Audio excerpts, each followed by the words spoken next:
So this week I want to talk to you about kind of the problem in the market and the challenge for people.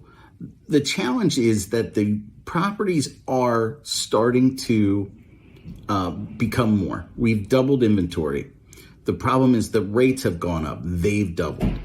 The implications of that are, obviously, it's harder to buy a home and it's harder to sell a home in some regards. However, we must keep in mind that industry insiders know that right now, doubling of inventory still means that we're 70% short of what we need. And the interest rates rising, while a problem, is certain to continue to happen, at least in the near term. So really, when I think about this, and this problem has been given to me by many every day, almost every week lately, whether you're a buyer or seller, I think the answer right now, well, in fact, I know the answer in my experience has been action. So ultimately, time may not be your friend because, these things are working against each other. So I've kind of come up with a solution here on what to do depending on where you kind of are in the market, and obviously reach out to me if you have a specific situation you want to talk about. But if you have a property that, say, is an investment that's not cash flowing very well, it's up tremendously in value.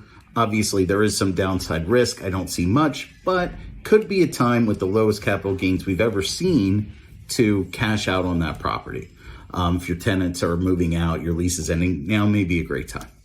Also, if you are a seller of a high-priced home and maybe you're an empty nester and you really wanted to downsize and you just haven't made that move yet, you've got a window to make that move. So, cashing out, buying smaller, maybe ending mortgage payments for yourself is a great idea. That may even be a great idea if, you can get to a smaller house because your needs have changed, to cash out and buy a smaller house and maybe pay cash or take a small mortgage.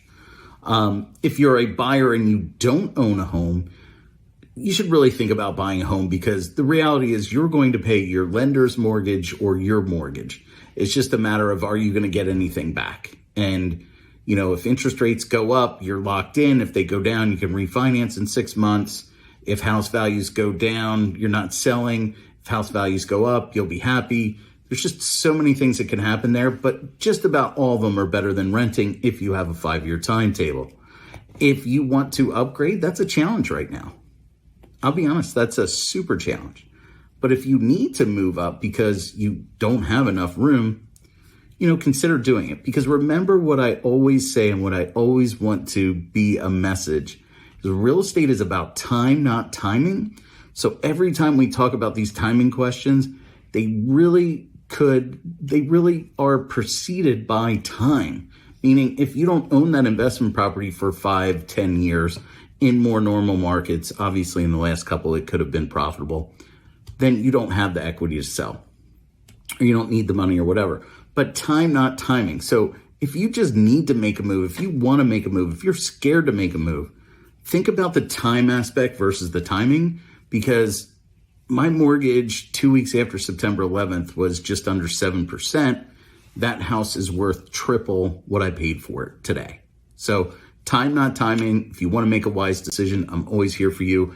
Enjoy my newsletters. Share it if you really like these newsletters. Share the video if you really like it. I know it's super long, but I will talk to you soon.